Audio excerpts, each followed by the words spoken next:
नमस्कार। आज हम पढ़ेंगे इल्तुतमिश का भाग 2। भाग 1 में हमने पढ़ा था इल्तुतमिश का प्रारंभिक जीवन और उसके समय की उल्लेखनीय घटनाएं, इल्तुतमिश का योगदान और उसकी प्रारंभिक समस्याओं के बारे में। तो उसकी समस्याएं क्या थी? प्रारंभिक उसकी समस्या थी, एक तो तुर्की अमीरों की और दूसरी थी राजपूत राजाओं का विरोध। तीसरी समस्या थी साम्राज्य विभाजन और चौथी समस्या थी असंगठित और दुर्बल राज्य और एक पांचवी समस्या के बारे में बताया था सीमा सुरक्षा की। तो उन सब समस्याओं के बारे में हमने भाग 1 में पढ़ा था। तो भाग 2 में पढ़ेंगे कि इल्तुतमिश ने समस्याओं का समाधान कैसे किया। तो सबसे पहला काम किया उसने अमीरों का दमन, क्योंकि तुर्की अमीर सरदार जो थे वो उसे एक शासक के रूप में स्वीकार करने के लिए राजी नहीं थे। तो इल्तुतमिश ने बुद्धिमानी से काम लिया और उसने इन तुर्क सरदारों को राज्य के बड़े बड़े पदों पर नियुक्त करके भारत के अलग अलग भागों में भेज दिया ताकि वे राजधानी से दूर रहें और परस्पर मिलकर किसी प्रकार का कोई षड्यंत्र ना करें। दूसरा काम किया उसने ताजुद्दीन यल्दौज का दमन। ये इल्तुतमिश का प्रबल प्रतिद्वंदी था, गजनी का शासक था। 1215 ईस्वी में ख्वारिज्म के शाह ने उसे गजनी से भागने पर विवश कर दिया। तब वो भारत आया और उसने अवसर पाकर पश्चिमी पंजाब पर अपना अधिकार कर लिया। किसने? ताजुद्दीन यल्दौज ने। तो इल्तुतमिश को ये सब सहन नहीं हुआ, क्योंकि वो गजनी से आया हुआ था और भारत पर आकर उसने पंजाब पर कैसे अधिकार कर लिया। तो उसे 1216 और से 1217 में यल्दौज पर आक्रमण करके उसे हरा दिया और बंदी बनाकर बदायूं के दुर्ग में रखा, और जहां पर ताजुद्दीन यल्दौज की मृत्यु हो गई। तीसरा काम किया उसने कुबाचा का दमन। ये ऐबक का बहनोई और गौरी का जो था वो महत्वपूर्ण दास था कुबाचा, इसलिए वो इल्तुतमिश को पसंद नहीं करता था। ये जो था कुबाचा था, ये ऐबक का बहनोई गौरी का महत्वपूर्ण दास होने की वजह से इल्तुतमिश को पसंद नहीं करता था। 1217 ईस्वी में इल्तुतमिश ने कुबाचा पर आक्रमण करके उसे अपने अधीन कर लिया, लेकिन उसके बाद कुबाचा ने ख्वारिज्म के शाह को पराजित करके अपनी शक्ति में वृद्धि कर ली, मतलब और मजबूत बन गया। इसके बाद फलस्वरूप इल्तुतमिश ने 1228 ईस्वी में कुबाचा पर फिर से आक्रमण किया और कुबाचा उससे फिर पराजित होकर भाग गया और अपने प्राणों की रक्षा करते समय सिंधु नदी में डूबकर मर गया। तो कुबाचा का भी दमन किया। चौथी समस्या थी मंगोल आक्रमण से साम्राज्य की रक्षा करना, यानी सीमा सुरक्षा की समस्या। चंगेज खां मध्य एशिया का जो क्रूर और बर्बर मंगोल नेता था, 1221 ईस्वी में चंगेज खां जो है उसने मंगोल के नेतृत्व में मंगोलों ने भारत पर आक्रमण करा। क्यों?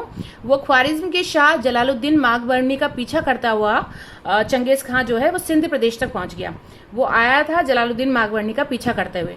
तो इल्तुतमिश ने बुद्धिमत्ता से काम लिया। इल्तुतमिश ने चंगेज खां की सहानुभूति प्राप्त करने के लिए जलालुद्दीन को अपने यहाँ शरण नहीं दी, और इसी वजह से वो अपनी दूरदर्शिता के कारण मंगोल आक्रमण से अपने साम्राज्य को बचाने में सफल रहा, और चंगेज खां ने भी भारत पर आक्रमण नहीं किया और वो वापस चला गया। इल्तुतमिश की क्या क्या उपलब्धियां थी? सबसे पहले उसने राजपूतों पर विजय हासिल करी। उसने सबसे पहले रणथंभौर को जीता। 1231 ईस्वी में उसने ग्वालियर के विद्रोही शासक मलय वर्मद देव का दमन किया। उसके बाद कालिंजर, नागौर, बयाना, अजमेर, चित्तौड़ और गुजरात के राजाओं पर भी विजय प्राप्त करी। दूसरी महत्वपूर्ण विजय बंगाल की थी। बंगाल में उसमें अलीमर्दन खां की मृत्यु के बाद बंगाल के हिस्सामुद्दीन ऐवाज नाम का एक अमीर जो था वो गद्दी पर बैठा। उसने गयासुद्दीन आजम की उपाधि धारण करी और बिहार, कामरूप, तिरहुत और जाजनगर पर अपनी स्वतंत्र सत्ता स्थापित कर ली। तो इल्तुतमिश ने बंगाल पर विजय प्राप्त करने के लिए कई बार प्रयास किए थे। इल्तुतमिश के पुत्र नासिरुद्दीन महमूद ने ऐवाज को अपने अधीन कर लिया। 1229 ईस्वी में नासिरुद्दीन महमूद की मृत्यु के बाद ऐवाज के पुत्र बालका ने बंगाल पर अधिकार कर लिया। तो लास्ट में 1230 से 1231 में इल्तुतमिश ने बालका को युद्ध में मार दिया और फिर से दिल्ली का शासन स्थापित कर लिया। तो इस तरीके से राजपूतों पर विजय हासिल करी, बंगाल पर विजय हासिल करी, और एक और उपलब्धि थी 40 गुलामों के दल का निर्माण। इल्तुतमिश ने अपने जितने भी स्वामी भक्त और विश्वास पात्र गुलाम जो थे उनमें से 40 योग्य और बुद्धिमान गुलामों का एक संगठित दल बनाया, जो कि इतिहास में तुर्गान चहलगानी या चालीसा के नाम से प्रसिद्ध है। ये कंपटीशन एग्जाम्स में पूछते हैं। तो ये इसलिए बनाना था ताकि वो अपनी स्थिति को मजबूत कर सके। कुछ स्वामी भक्त विश्वास पात्र उसके साथ रहें। उसने 40 गुलामों का एक दल बनाया। खलीफा द्वारा सम्मान प्राप्त किया। इल्तुतमिश ने जो दिल्ली की सल्तनत है उत्तराधिकार के रूप में नहीं बल्कि अपने बल से प्राप्त करी थी। इसलिए शांति और व्यवस्था को स्थापित करने की दृष्टि से उसने बगदाद के खलीफा अल मुस्तसीर बिल्लाह से 1229 ईस्वी में दिल्ली का सुल्तान होने का प्रमाण पत्र मांगा। बगदाद के खलीफा ने भी इल्तुतमिश को भारत का मान्यता प्राप्त सम्राट मान लिया और शासक की उपाधि सुल्तान हिंद और खिलत, ये एक शाही पोशाक थी, वो भेजी तथा इल्तुतमिश को नासिर अमीरुल मोमिन यानी खलीफा का सहायक की उपाधि प्रदान की। इल्तुतमिश ने अपने सिक्कों पर खलीफा का नाम अंकित करवाया। उसने वंशानुगत राजतंत्र को स्थापित कराया और पूरे राज्य को छोटे छोटे भागों में डिवाइड करके इक्तादारी प्रथा शुरू करी। इक्ता यानी छोटे छोटे प्रांत, छोटे छोटे भाग, पूरे राज्य को छोटे छोटे भागों में डिवाइड कर दिया, जिसको इक्ता कहते थे। तो यानी उसने इक्तादारी प्रथा की स्थापना करी। ये कॉम्पिटिशन एग्जाम में पूछते हैं। उचित न्याय के संपादन के लिए दिल्ली और अन्य नगरों में काजी और अमीरदार नामक पदाधिकारियों की नियुक्ति की और उस समय के उसने विद्वानों को संरक्षण प्रदान किया, जिसमें थे मिनहाज उस सिराज और मलिक ताजुद्दीन।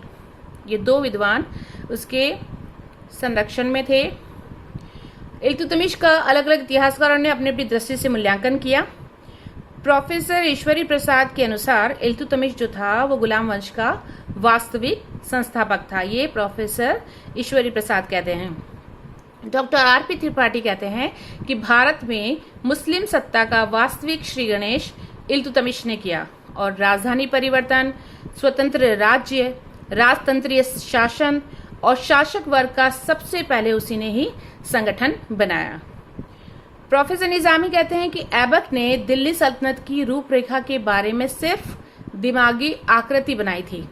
इल्तुतमिश ने तो उसे एक व्यक्तित्व, एक पद, एक प्रेरणा शक्ति, एक दिशा, एक शासन व्यवस्था और एक शासक वर्ग प्रदान किया। तो ये प्रोफेसर निजामी के अनुसार जो है, इसमें कई बार ये क्वेश्चन पूछा जाता है, इसी तरीके से पूछा जाता है। तो इसमें आपको पूरा इल्तुतमिश के बारे में लिखना है। उसने कुछ निर्माण कार्य कराए थे। इल्तुतमिश ने कुतुबुद्दीन ऐबक के निर्माण कार्य कुतुब मीनार को 1231-32 में पूरा किया। कुतुबुद्दीन ऐबक ने शुरू किया था। उसकी पहली मंजिल उनके गुरु कुतुबुद्दीन बख्तियार काकी की याद में बनाई थी, पहली मंजिल, और 1231 से 32 के बीच में कुतुब मीनार को इल्तुतमिश ने पूर्ण करवाया। और इसके अलावा इल्तुतमिश ने बदायूं की जामा मस्जिद और नागौर में अतरकिन के दरवाजे का भी निर्माण कराया। इसकी मृत्यु खोखरों के अभियान को दबाने के दौरान 1236 ईस्वी में हो गई। ये आप देख रहे हैं डार्क मैरून वाला हिस्सा, वो कुतुबुद्दीन ऐबक के द्वारा अधीन किया गया साम्राज्य था, और जो लाइट वाला रेड वाला हिस्सा है ये पूरा इल्तुतमिश के द्वारा बढ़ाया गया था। ये इल्तुतमिश का साम्राज्य है।